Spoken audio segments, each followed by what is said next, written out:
The blade comes out of the water hard, harder than it has ever been, harder than it will ever be again, and everyone standing around the forge thinks the same thing. It's finished. Then the smith runs his thumb along the edge and feels nothing, no bite, no catch, no danger. The hardest the steel will ever be, and it cannot cut a single thing. So here is the question. Why is the hardest blade still useless? And why does the one thing that finally makes it cut look, to everyone watching, like the most pointless, boring work in the world? Hold that. We are going to earn it. 23 centuries ago, a young man walked into Athens with almost nothing in his pockets. The old accounts say 4 drachmas, barely enough to eat. His name was Cleanthes. And before Athens, he had been a boxer, a fighter, a body built for taking hits, not for thinking. He came to study philosophy under Zeno, the same Zeno who had lost everything in a shipwreck and built a school from the wreckage. But Cleanthes was not the promising one. He was slow, not stupid, slow. He took longer than everyone else to understand a thing.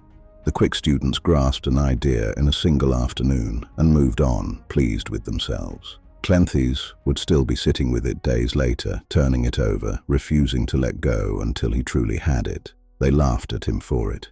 Here was the raw block of steel that walked into the forge looking like it would never become anything at all. Hard, maybe, stubborn, certainly, but blunt. Now here is what Cleanthes actually did with his days and his nights. He had no money. So to afford the lessons, he worked. While Athens slept, he carried water. Bucket after bucket, drawn from wells in the dark, poured into gardens for a few coins. He ground grain by hand for a woman who paid him a little for the labor, all night. And then, exhausted, he went to sit at the feet of Zeno and learn philosophy all day. Then back to the water, and the grain, and the dark, for years, not weeks, not months, years of it. The other students had a nickname for him. They called him the donkey, the ass, the beast of burden, too plodding to be brilliant, too dull to shine. And here is the first extraordinary thing about the man.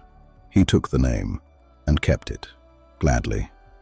Because, he said, only a donkey could carry the load Zeno put on his back. Only he could bear the full weight of what was being taught and not put it down. The clever ones traveled light.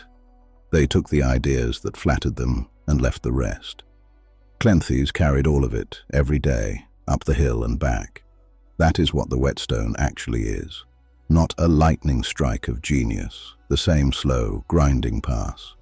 Over the stone, again and again and again. There is a story about Cleanthes from this time, and it comes to us from the old biographers, so hold it gently, but hold it, because it tells you exactly who he was. The city authorities noticed something that did not add up. Here was a man, strong and healthy, spending his days sitting in a philosophy school, producing nothing, earning nothing that anyone could see. So they summoned him before the court, the Areopagus. "Explain yourself," they said. "How does a man with no visible income stay alive? What are you hiding?" The implication was ugly. They thought he must be a thief, or worse. And Cleanthes did not argue. He did not make a speech. He simply asked the court to call 2 witnesses. The first, the gardener whose plots he watered every single night. The second, the woman whose grain he ground before dawn. They came. They told the court the truth. This man works harder than almost anyone in Athens. He simply does it in the dark, where no one thinks to look, so that he can spend his days becoming something. And the court was so moved by what they heard that they offered him money, a gift, from the city. Cleanthes refused it. The way the story goes, Zeno would not let him take it, not out of pride, but because the whole point had been to earn it himself, to grind it out, to need no rescue. Sit with that image for a moment. A man dragged into court and treated like a criminal whose only crime was doing the most patient, invisible, unglamorous work in the entire city. So let us go back to the blade, hard and blunt and useless. Because now we can say what the edge actually is. Hardness, on its own, is nothing. A thick, hard bar of steel is just a club, heavy, blunt. It can bludgeon, but it cannot cut. The edge is what makes hardness useful. And here is the strange truth about how an edge is made. You do not add anything to the steel, you take away. The whetstone removes metal, a few microns with every single pass. A little more of what is not the edge, gone. And the maddening part, the part that breaks almost everyone, is that you cannot see it happening. Run the blade across the stone once, and it looks exactly the same as before. 10 times, the same, 100 times. Still to the eye. Nothing. There is no single stroke where the edge appears, no dramatic moment, no flash.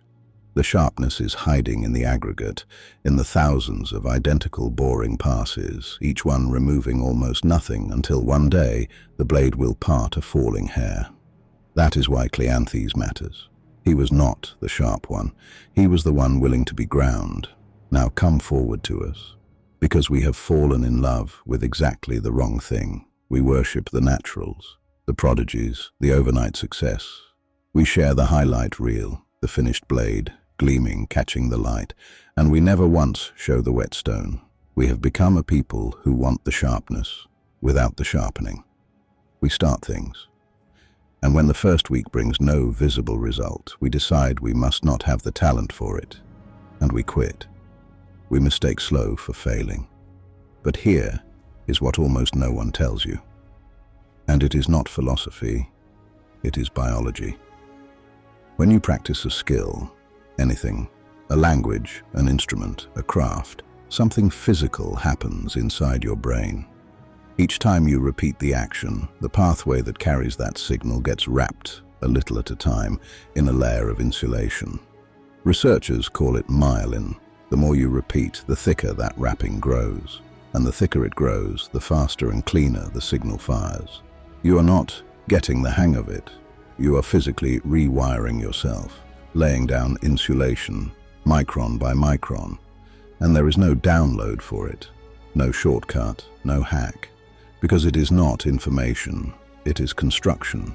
And construction takes the number of passes it takes. The people you call naturals. Most of them simply did their grinding somewhere you weren't looking. In the dark, carrying water. So let us go back to the question, why is the hardest blade still useless? And why does the thing that finally makes it cut look so unbearably boring? Here it is. An edge is not added. An edge is revealed. The whetstone does not paint sharpness onto the steel. It removes everything that is not the edge, one patient pass at a time, until only the edge is left. And the stone does not care whether you are gifted. It does not care whether you are quick or clever or the kind of person others expect great things from. It asks one question, and only one. Will you come back to it again? The quick students of Athens, the sharp ones, the brilliant ones who laughed at the donkey. Most of their names are gone. They flashed and they faded. And Cleanthes, the slow one, the water carrier, ground himself against the stone of daily effort for nearly 20 years, and then took Zeno's place, became the head of the entire school, led the Stoics for more than 30 years after that. The plodding one carried the whole tradition forward on his back, exactly as he said a donkey would. So understand what talent actually is.